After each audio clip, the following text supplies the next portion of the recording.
Indian 2 படத்துக்கு பார்த்தீங்கன்னா நிறைய நெகட்டிவ் ரிவ்யூஸ் வந்துட்டுருக்கு. படம் வந்து எக்ஸ்பெக்ட் பண்ண மாதிரி இல்லை அப்படின்னு சொல்லிட்டு நிறைய கருத்துக்கள் வந்துட்டுருக்கு. இதுக்கு பாபி சிம்மா ஒரு ரிப்ளை பண்ணியிருக்காரு. அவர் என்ன சொல்லியிருக்காருன்னா, இப்போ எல்லாருமே அவங்கள ரொம்ப புத்திசாலின்னு நினச்சிட்டு இருக்காங்க, ரொம்ப அறிவாளின்னு நினச்சிட்டு இருக்காங்க. ஒரு விஷயம் நல்லா இருக்குன்னா அது நல்லா இருக்குன்னு சொன்னால் நம்மளை முட்டாள்னு நினச்சிப்பாங்களோ அப்படின்னு நினச்சி நல்லா இல்லைன்னு சொல்கிறாங்க. ஸோ அதனாலேயே ஏதோ ஒரு சாக்கு சொல்லி ஏதோ ஒன்று பேசிகிட்டு இருக்காங்க, படம் நல்லா இல்லை அப்படின்னு சொல்லிட்டு. ஸோ அந்த அறிவாளி பற்றி நம்ம கவலைப்பட தேவையில்ல. நமக்கு தேவை ஆடியன்ஸ்.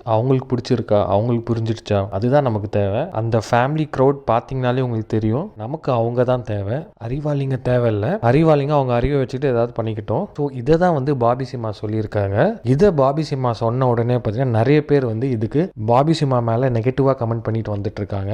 மக்களை எப்படி நீங்கள் அண்டர் எஸ்டிமேட் பண்ணலாம், படம் நல்லா இல்லைன்னா நல்லா இல்லை தான் சொல்லுவாங்க அப்படின்னு சொல்லிட்டு இருக்காங்க. படம் நல்லா எடுத்து நல்லா இல்லைன்னு சொன்னால் அப்போ நீங்கள் இது மாதிரி பேசலாம். பட் நிஜமாவே படம் நல்லா இல்லை அப்படின்னு தான் கமெண்ட் பண்ணிட்டு வந்துட்டு இருக்காங்க. அதையும் தாண்டி இந்தியன் 2 படம் பார்த்தீங்கன்னா பாக்ஸ் ஆஃபீஸ் வைஸ் ஒரு அண்டர் பெர்ஃபார்மிங் மூவி அப்படி தான் சொல்லி ஆகணும். ப்ரொடியூசருக்கு வேணா இந்த படம் லாபகரமாக இருக்கலாம், ஆனால் டிஸ்ட்ரிபியூட்டர்ஸ் அண்ட் அது மட்டும் இல்லாமல் தியேட்டர் ஓனர்ஸ்க்கு எக்ஸ்பெக்ட் பண்ண லெவலுக்கு இந்த படம் ஓடலை. அதுதான் உண்மை.